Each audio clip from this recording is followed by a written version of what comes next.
is the elevator at the faculty office building at the University of Pittsburgh at Greensburg in Greensburg, Pennsylvania. As far as this one's not whole, so this one's a Schindler 300A and 2. Up to 2, here we go up.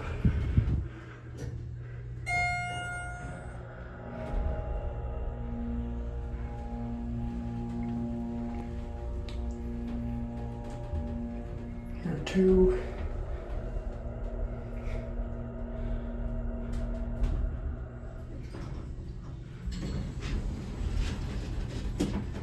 Back down to 1.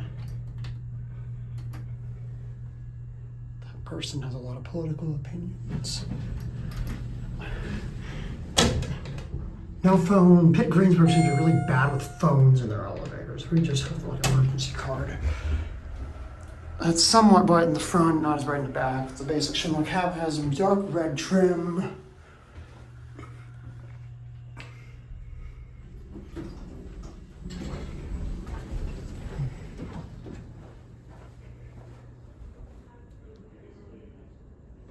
And that's gonna be it.